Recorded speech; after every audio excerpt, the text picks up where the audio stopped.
and welcome to my new channel. Starting a YouTube channel is something that I wanted to do for a while now, but just didn't know which direction to take it in until now. Which is why I am so excited to bring to you my new series that I call Discovering Horizons. For the longest time, I have always been the kind of a person who would get fascinated by things really quickly. I love learning new skills, and I've always had a pretty full list of things that I wanted to get to. Some that I have, some not so much. So this series is a way for me to do exactly that and bring you along for the journey. Each video in this series will focus on a different skill. I will give myself 3 days to learn the basic theory and practice the skill a little bit before using all that I've learned in the 3 days to create something meaningful on the last day. Now, I am fully aware that 3 days is in no way enough time to learn a new skill. However, I think it could be a starting point and a way for me to figure out if I like the skill and want to continue with it. Also, if you have any skills that you would like to learn or want me to try, let me know in the comments below and I will try my very best to get to it. So now, without wasting any more time, let's get into the topic for today's video, which is try oil pastels with Palak. An oil pastel is essentially a crayon which is made using a non-drying oil. So what this means is that it makes the crayon a lot less powdery and makes it really easy to layer for a beautiful effect. Now let's talk about all the materials that you will need to make a good oil pastel artwork. The first and foremost is a set of oil pastels. The one that I have is from a brand called Pentel. It's a set of 50. Next up is paper. Now I have 2 sets of paper here. This one is a generic artist pad, A3 size, 130 GSM. It works great for beginners. I really like it. However, if you're looking for a better quality paper, I would recommend something like this. This is the Hindustan 100% cotton watercolor paper. For blending, you can use cottons, tissue papers, Q-tips, art stamps, your fingers, the list just goes on. I would also recommend keeping some butter paper or wax paper and some tape handy, since oil pastels have a tendency to transfer very easily. I would also like to put it out there that I have learned oil pastels before, which means that I am not a complete beginner. However, I will make the video as beginner friendly as I possibly can. So let's begin with the basic techniques. I'm starting with a light pressure blend. What this means is that I will be using 2 different colors starting from the opposite ends and using extremely light pressure, blend them in the middle by overlapping the 2. Then I'm using full pressure, which means that this will be a lot more opaque and the blend will be a lot more seamless. So again, I'm starting with 2 different colors at the opposite ends and kind of overlapping them in the middle for a blended effect. You may have to go over the middle section a few times to get the blending to be as seamless as possible. This next effect is called stippling. In this, I'm using the color in a small stroke or dot-like structure. I am putting it down with a lot of white space in the middle and using same tints of the shade to create a ombre-like effect. The next effect is called sgraffito. In this, I'm using full pressure and putting down a light color at the bottom, on top of which I'm layering a darker shade.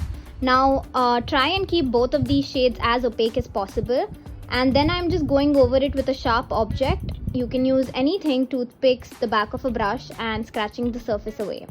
After this is reducing by white. I am starting with a base color from one side and then coming in with white at the other end. So as I blend with the white, you can see the tint forming in the middle. Next comes layering. For this, I am just laying down 2 opaque colors, trying to blend them out. It doesn't have to be seamless. And then going over it with a lighter shade to form cloud-like objects. Then comes detailing. I am just using the edge of the oil pastel to create fine lines. After this is stroke. I am using the oil pastels in a stroke-like motion from down to up. So today we will be covering all the basic blending techniques. So for blending by cotton, I am putting 2 different colors from opposite ends and using a cotton to wipe out the colors in the middle. So this lifts off the color and gives a great effect. For tissue, I'm doing the same process again, but using a tissue instead. This is more harsh and lifts off a lot more color. For blending using fingers, I will just be using my fingers instead of the cotton and tissue. but this can get a little muddy. And the next one is my favorite, which is blending by colors. So I'm laying down 3 colors and then using the lighter shade to blend the darker shade in. This creates a very seamless effect as well as retains the texture. Now that we've learned how to blend, let's move on to understanding how light and shadow works in relation with objects and how we can translate that using oil pastels. So I'm starting off by creating a sphere and then deciding that I want my light source to be at the top right corner, which means the shadow will be on the opposite corner. And after that, I'm just marking out my highlights and the shadow areas. And I am laying down darker colors as I go and using the lighter color to blend it all in. Finally, I will create the shadow on the ground, and that's how basic shadow and light effects are done. Doing the same process on a pear, as you can see. This time I have decided that the light will be hitting it from the bottom right corner. So I have marked the shadow and the highlight areas, and then I'm laying down the darker colors and blending them with the lighter colors as I go.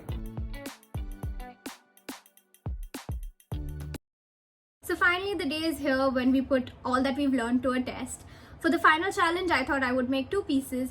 One of which is on the white paper, which would be a moody abstract landscape with the sky and the sea. And for the black paper, I thought we could try a still life. So let's go. So I'm starting off by drawing my borders and marking where I want the sea and the sky to meet. After which I'm laying down the color for the sky first, and then I'm going to be using white to reduce it so that it creates a seamless blend.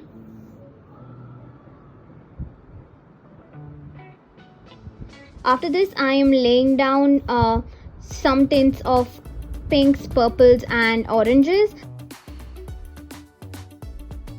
And then I'm using a white and a lighter shade of blue and using the layering technique to create some clouds. This is super abstract, just go as you wish to. It doesn't have to be perfect, it looks great regardless. Now for the sea, I am first laying down all the shadow areas. I'm marking them by a dark blue color and then adding some greens to create a contrast. After this, I'm using a white to mark all my highlight points, which is the waves. After marking these, I am going over it with a neutral blue color. I am blending the shadow areas as I go, but I'm leaving the highlights out so that I can work on it later.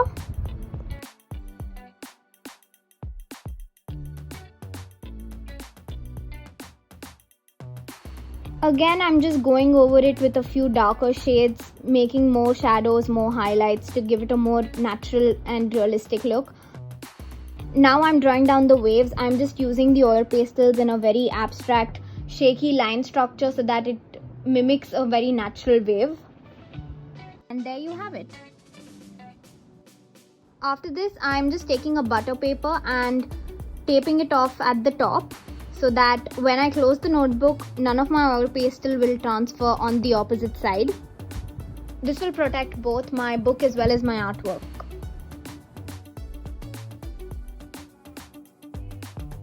Next, I have taken a black paper. I am just sketching out my still life over here, which is 2 teacups and 2 saucers all stacked together. Next, I have decided that the light will be coming in from the left side. So I am laying down the colors according to that. I am marking off all my highlights on the left and my shadow areas on the right. I'm continuing this process as I keep moving downwards.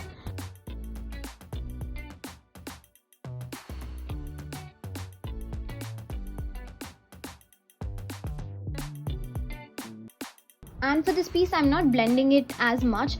I like the abstract textures that you can see because of not blending it. One more thing that I am doing is at the place where 2 objects meet, I am trying to give the illusion of depth using a darker shade at the bottom.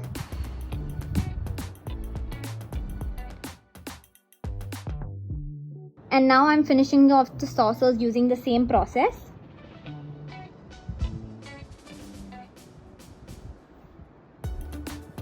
I'm marking the rims and giving them some highlights, adding the shadow areas,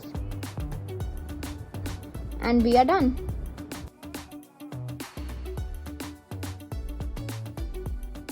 So this is how both the pieces turned out. I think they look really nice and I'm pretty happy with how they turned out.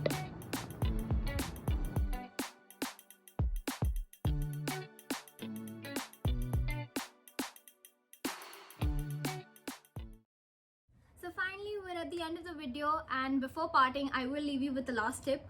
Oil pastels can get extremely messy, which is the fun part of course, but you don't want to damage your artwork, which is why always beware of the residue that comes off of oil pastels.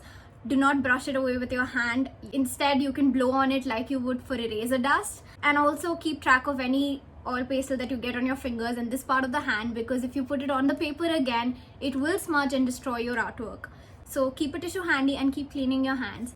With that, we're at the end of this video. So thank you so much for watching. If you liked the video, please subscribe for more and let me know in the comments below what you thought of it and what skill you'd like for me to do next. And I'll see you next time.